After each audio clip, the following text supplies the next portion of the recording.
as the co-leader of the Green Party or as a Member of Parliament for the Green Party. What I do want to announce today is that I will not be seeking a ministerial position in a new Labour Green government.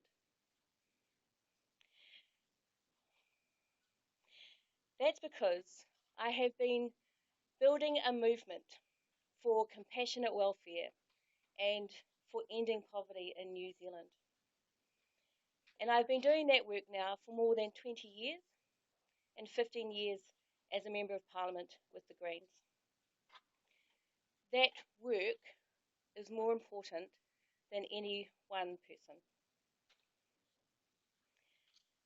Change is coming, and I am proud to be part of leading that change at this election. But it's true that change always comes at a price. And I knew that when I first told my story, and today that price is being paid. I told my story and talked about my past, and it has been subject to intense scrutiny. I opened myself to this because I want New Zealanders to understand what it is like to live as a beneficiary in this country, what it is like to live in poverty, and what it is like to live with the discrimination and the scrutiny that comes with being a beneficiary. And I will continue to work for as long as I can for a compassionate welfare system that treats all people in this country with dignity and respect. I will continue to work to end poverty in this country. Kia ora koutou. Happy to answer any questions. I considered it, but I will not. And I will not because this work is critical. It is more than just one person. I have been very proud to have led the political movement for change for a compassionate welfare system. I have had a huge number of emails and messages just in the last 24 hours of people saying, please don't go because we need someone to speak for us on these issues. And I take that responsibility very, very seriously. No. We discussed it. I never asked, and I completely support her as co-leader. I know it puts them in a very difficult position. They didn't ask me to step aside from a ministerial position, but I think it's important under the MOU to respect their concerns, which is why I'm taking the step I am. Did they raise it with you? Sorry? They have expressed concerns with me and with us, but I'm offering this to them because I understand their position. Why are you not seeking a ministerial role? You said you didn't have any regrets about admitting this. You didn't seem regretful. No. What's wrong with you? Nothing's wrong with it. Why aren't you seeking a ministerial role? The nature of politics means that when things go wrong, you sometimes just have to pay a price for that. And I recognise that. The work is more important than a ministerial position. The whole point of telling my story was to open the conversation about poverty and benefits in New Zealand. And I am still very proud of that. And that is still the work that I need to do in the lead up to the election.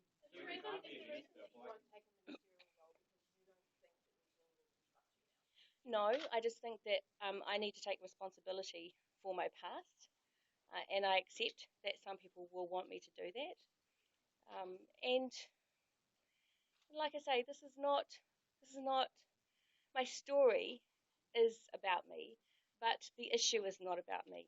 It genuinely has been, my purpose has genuinely been to open this conversation, and if stepping aside from a ministerial post helps to continue that conversation because it then focuses on the issue, then that's worth doing. Is this disappointing for you personally?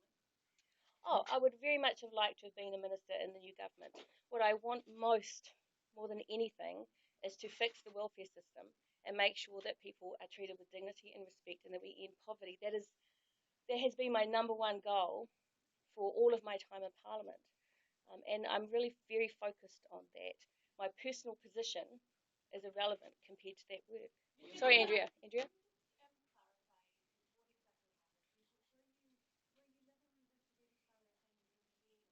No, no.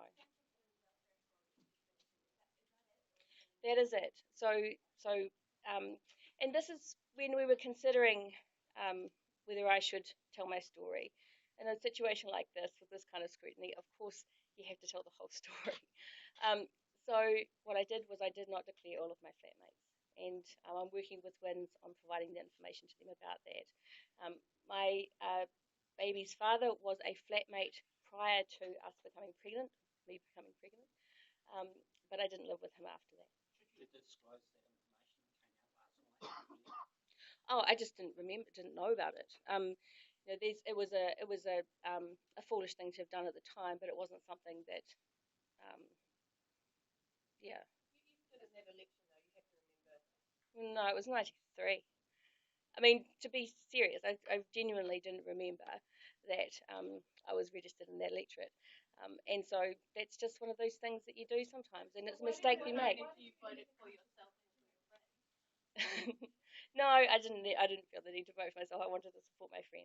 Can you explain the situation around your mother being your flatmate? Sure. So, my mother and I have lived together off and on for most of our lives. And she was a flatmate with me for about 10 years, over a long period of time.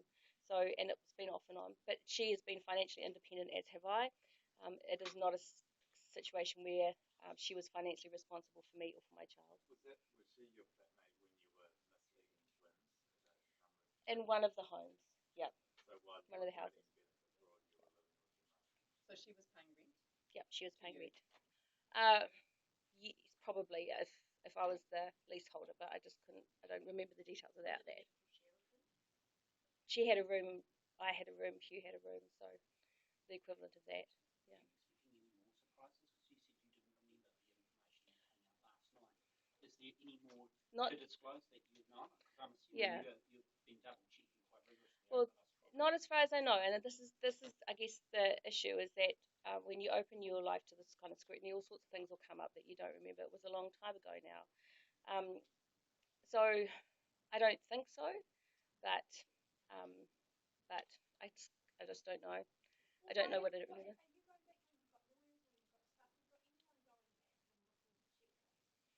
Well, no, I mean, yeah, arguably I should have. But no, I don't. Um, the wrong thing that I did with MSD was not tell them about the number of flatmates I was living with. I am absolutely certain about that, and that is the full extent of the wrong I was doing. These other things are, they're different issues. So. Can I clarify? 3 weeks ago you said that you were sorry with Metiria for the statements that she made at your conference. Does that still stand? Yes, because what she has done is to open up this conversation around how we treat beneficiaries and the state of poverty in New Zealand. And if we had just done a policy launch, that would have been over in about 24 hours, right? So the thing that I'm most concerned about here is that all of those thousands of people who we have heard from over the course of the last few weeks who have said, actually, that is my story too. You know, I'm living below the poverty line. I'm being forced into these situations that they identify with Metiria. And the problem is she can take on the system, right? And in opening herself up to that level of scrutiny, she's in a privileged position now to be able to do that. But they are not, right?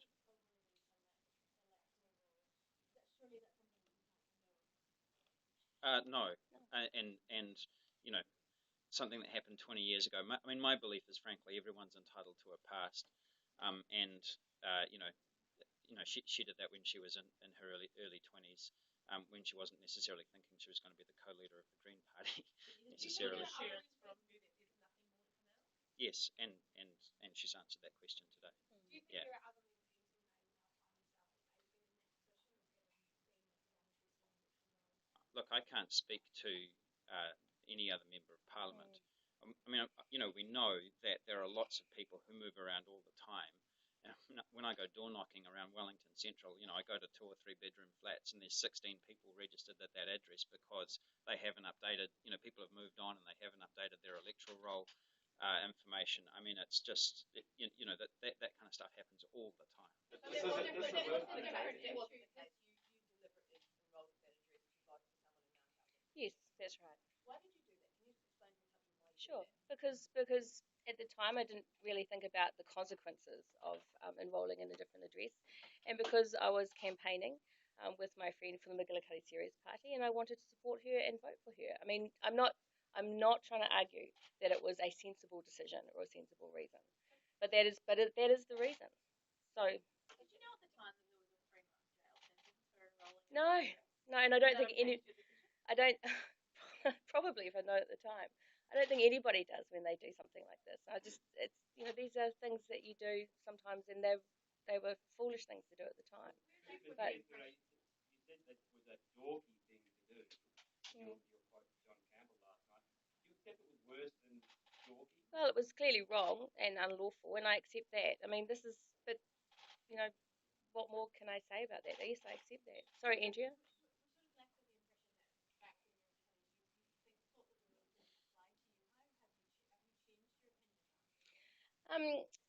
Yes, and I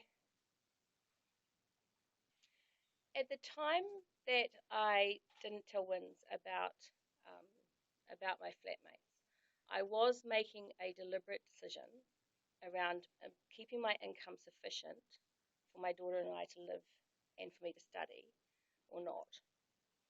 That was a very deliberate decision. The decision around enrolling as a different address was just one of those kind of things that I didn't think about at the time in any depth, and was clearly a mistake. Does that make sense? Did you deliberately sign documents before deciding that you wouldn't take a ministerial? No, I haven't spoken to Jacinda about this. I haven't spoken to anybody in Labor about this. Did you deliberately sign documents saying that you do not have flatmates for 26? Is that a deliberate action? I don't know. There's because I don't remember whether I signed documents or not, whether it was just a conversation that I had with my case manager. I'm sorry. Yeah, I did not tell them the full number of people who were living in the house in order to improve the accommodation supplement, I think it was called at the time, just to make it easier, financially easier for my baby and I. So it was more than you just not updating the circumstances. Yes. Back at that time, was your ex-partner, was he paying child support? Not to me. Do you think that the popularity of Jacinda is going to feel after seeing the bump last week? Yeah, I do think that certainly Jacinda's popularity, I think we'll see a bump for them.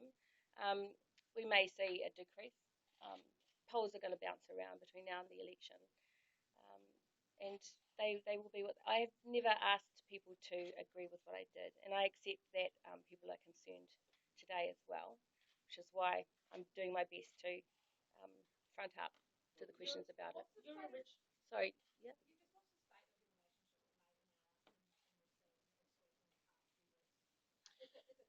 I've had quite a lot of contact over the course of the last week, and actually it's as strong as ever. Part of that is because I have close personal relationships with both Grant and Jacinda that go back many years, and so it's a very open kind of conversation that we're having.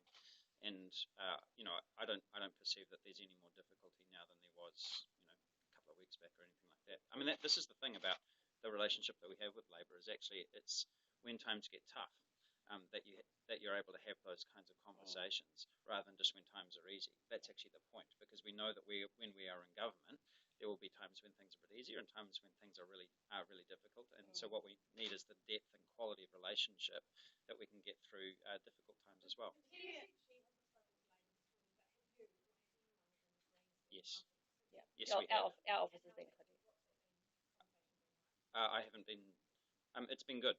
It's been very constructive. Yeah. They know about this announcement now, so we advised them as part of the no surprises. We told them what we were announcing today. Could this open up other possibilities after the election if you're not seeking a cabinet position, potential coalition with National? No, no, it doesn't mean a coalition with National. I mean, it's, Yeah, it's kind of a weird. Sorry, Andrea. Sorry, say it again. Yeah.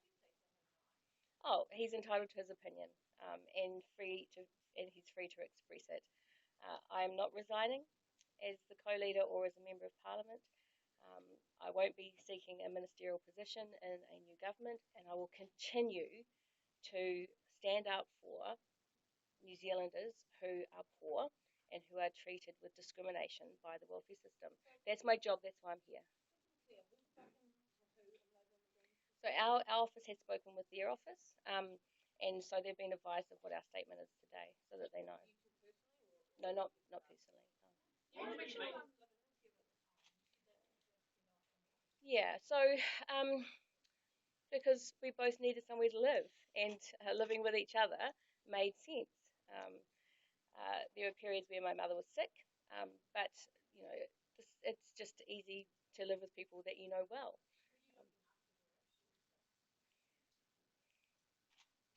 She and I have lived together now for a very long time, and she's had periods of illness, and I've been really happy to be with her during those times.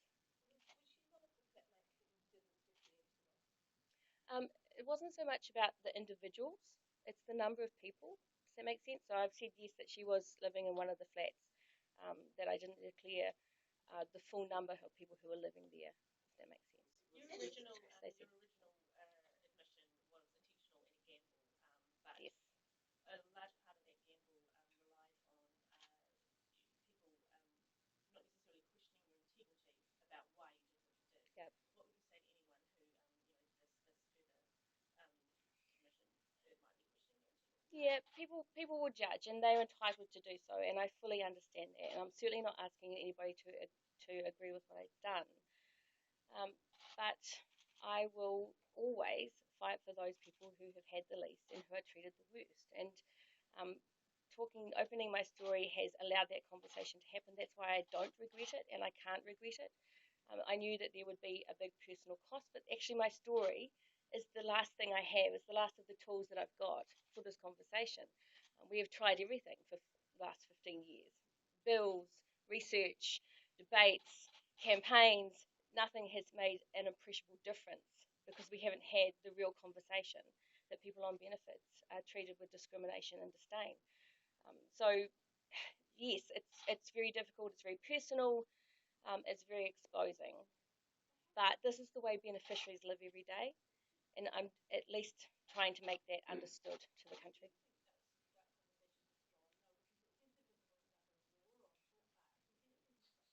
Oh, yes, I do actually. I'd rather people were talking about it on Talkback than not at all. I'd rather that people were talking on Twitter and being angry at me about this than not talking about poverty at all.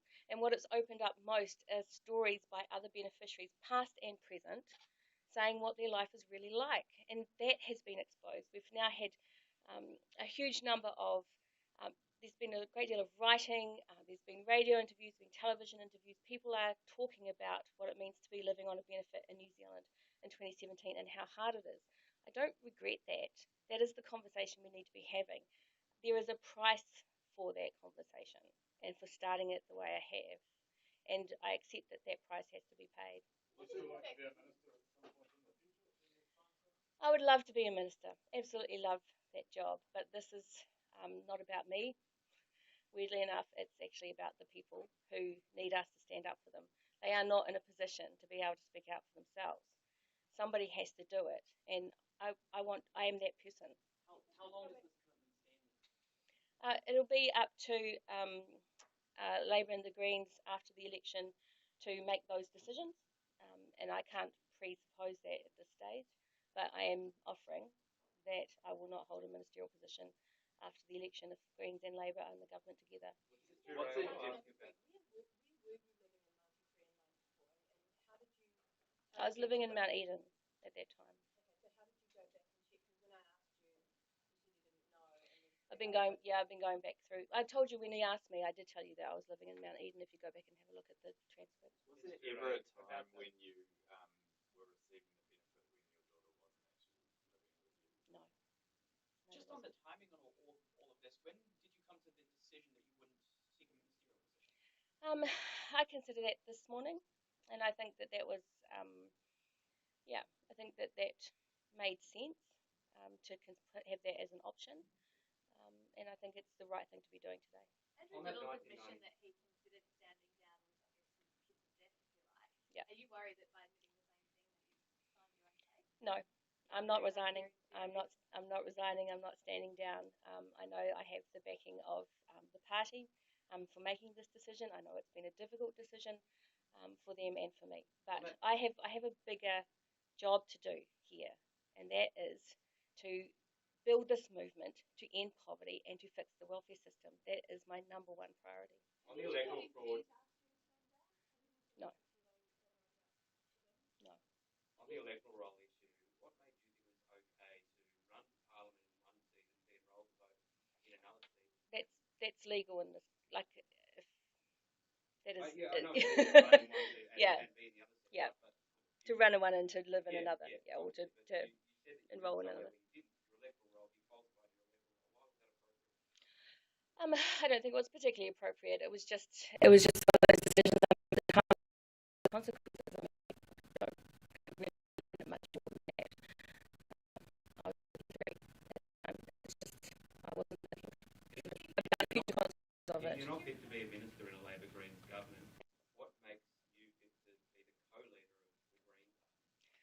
I'm doing my job, and my job is to stand up for those who don't have a voice, who can't stand up for themselves because the system is geared against them. And somebody has got to do it, and that is my job. And that is why I'm continuing on as both co-leader and as a member of Parliament, because otherwise, who do those people have who will speak out for what they need? And that, like I say, that is my number one priority. That is why I'm still here doing this work. There's been quite, Had you been charged for it before? I don't know. there's quite a backlash over this. Do you admit that your position as co-leader could be actually hurting the Greens and Labor's chance of reforming Australia? That may be possible. We will need to see. That is why, though, I'm fronting up to you all here today, as best of my ability, to tell you what's going on. That's the best I can do. Can't you help more? Can't you help more as a minister? I mean, if you're not in a position to I would. make decisions, don't you be stepping down? No. Well, yes, I would like to be running the transformation process as minister. Absolutely, I would. That would be my dream job. But what is most important is that it happens. And there are other people, both in Labor and the Greens, who are as equally capable of running that transformation program. I would want to be part of building it, but I recognise that it may be not appropriate for me to be the minister in charge of it. And I think that's just a price that has to be paid today. Will you reconsider your position? She's fine, and she's very supportive and loving, like she's always been. She's a very good girl. And then you've now admitted to fraud, essentially. How can New Zealanders trust you? New Zealanders can trust me to speak on behalf of those who can't speak for themselves because they are too vulnerable. New Zealanders can trust me to put their interests first when it comes to protecting them from discrimination and a penal welfare system. I am confident from all of the messages I've received over the last 24 hours. I'm absolutely confident that there are many people out there who are looking to me to continue to defend and protect their interests, and that they are my number one concern, and I'll continue to keep working for them. You previously out that Sorry, that these revelations do crimson the Green Party. Will you resign? That is not my intention, and I expect to continue on as both co-leader and as a member of Parliament until the election, running this campaign for compassionate welfare and ending poverty. Will you remain an MP after the election? I expect so, yes. I know you were saying that you are the voice of these people, and that's fair enough, but you're running to be a member of Parliament, not a social justice campaign. Oh, I don't think those two things are different. But as a member of Parliament, can you be a member of Parliament when you've admitted to Yes. two fraudulent crimes? Yes, I think I can.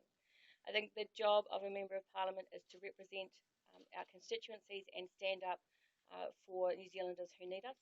That is why I'm here. It's why I became a Member of Parliament in the first place, and why I will continue to do so and work for them for as long as they want me to.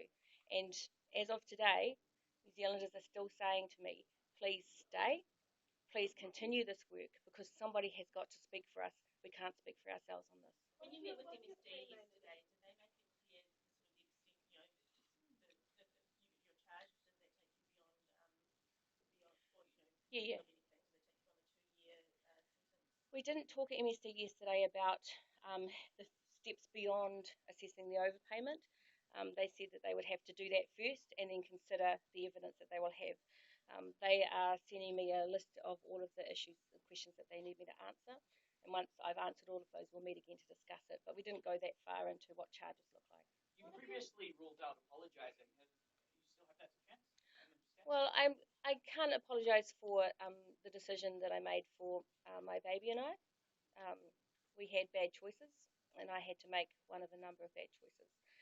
I don't want anybody else to be in a position to have to make those kinds of choices again, which is why I want to transform the welfare system into one that is genuinely compassionate. I don't regret, despite everything, I don't regret telling my story, because we have had that conversation and it is worthwhile having. So, Jenna? One of the three election policy, your three Mhm. election policies is good governance. Yep. How does all of this fit with that? Can New Zealanders, I mean, one of the biggest things in that is trust, and James, you pointed that out at the conference and made a big deal of that. If your co-leader is lying to the public, how can you say trustworthy? She's not lying to the public. I mean, she was the one who stood up at a press conference and actually said, kind of said all of this, right? So I've known Metiria now for about 6 years, and in my experience, she is a person of extraordinary integrity. And to me, the definition of integrity is coherence between your values and your actions. And I don't think that there is anyone else in the country who acts so much in accordance with her values and her vision to transform poverty here in this country and to end poverty in New Zealand. That to me is the definition of integrity. Did she do some stuff in her past? Yes, she did. Lots of people have. And I think a lot of people go on a personal journey. They end up in Parliament and they can say from experience, they've got a very clear idea about what is right and what is wrong. I think Metiria is one of the people who most clearly in this Parliament understands what is right and what is wrong, and that's why I'm with her. I'd, from an organisational level, maybe James or Metiria, either of you, is there anything that the Green Party does to have a look at the past of candidates or essentially a vetting process? Yeah, there is a vetting process, and that happens with each of the candidates. So, yeah. It always relies on the people who are involved. So I'll talk with the party about that, about whether they want to change the process as a result of my admissions. Did you tell the party, or did you like the party about it? I didn't tell the party about these. This is one of the things people don't want to admit their wrongdoing. So, yeah, and the party will hold me to account for that as they choose. Hmm. Yes, yeah, mostly for protesting. Yeah, well, all of them for protesting. Yes, yeah. Convictions? No, I have never been convicted. So I'm a man of great conviction. No, I have no criminal convictions. No. I don't. No, I don't either. Yeah. It's sort of not really a. If there would be a matter between the MP and the party, and the co-leaders don't involve ourselves in that decision-making process or that information, so I couldn't say. Back when?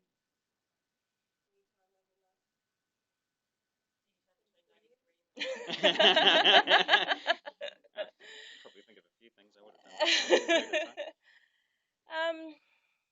Oh yeah. I mean, if I had predicted my future and the kinds of work I was doing, maybe. But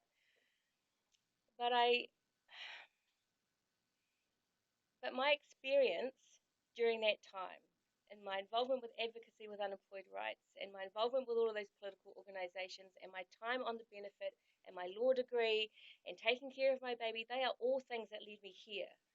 And I can't regret any of that if it brought me here. Because this is the work that I am most passionate about doing. This this is my reason, and so I can't regret all of those decisions. Otherwise, I wouldn't be here doing this work. If you think about, the House of Representatives should be representative of the population at large, right?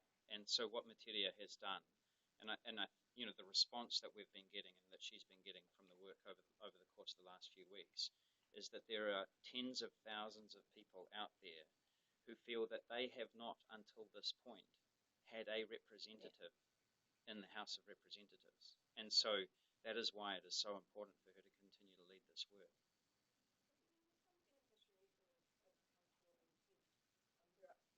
Yep. That feel like they're being hard with beneficial for brush Mhm. within the organisation. What do you have to tell those people? I'm sorry that's how they feel, and they're perfectly entitled to both their opinion and to their criticism of me. I fully understand that. But I have had, and we've all seen, hundreds and hundreds of stories where people have said they've had to do a little thing to get themselves over the hump. Cleaning jobs under the table, sharing jobs, and because it is so consistent a story across time as well as across the beneficiary communities, it means that there's something wrong with the system. The system has to be fixed, but it can only be fixed if we acknowledge that there is a problem, and the only way to talk about the problem is to tell the stories, which is why I told mine and why thousands of other people have told theirs.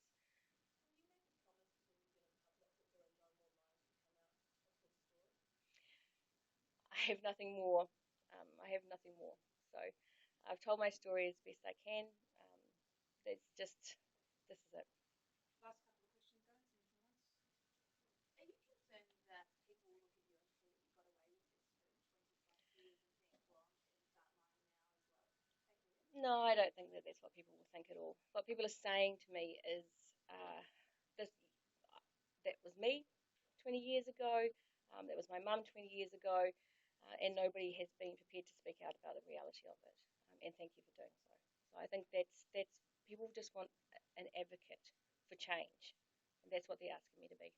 Operationally, say after September, you go into government with Labor Yep. and change as the minister, what kind of influence will you have on the party, as Prime Minister within the government? So I would hope that I would be part of building the program of transformation and welfare. I'll also have other responsibilities as co-leader and working with and managing the new caucus, which we expect to have. So there's a lot of work, other work to do. Yeah. Would you expect to have a harder fight than normal at the next annual conference to remain co-leader? No, actually, and yeah, no, I don't think so. What portfolio would you be wanting? Social development was the one I had my heart set on, but such as it is, I won't be the Minister for Social Development after the next election. I'll be doing other work in Parliament alongside my Green colleagues. Thanks, everyone. Thank you, everybody, for coming out.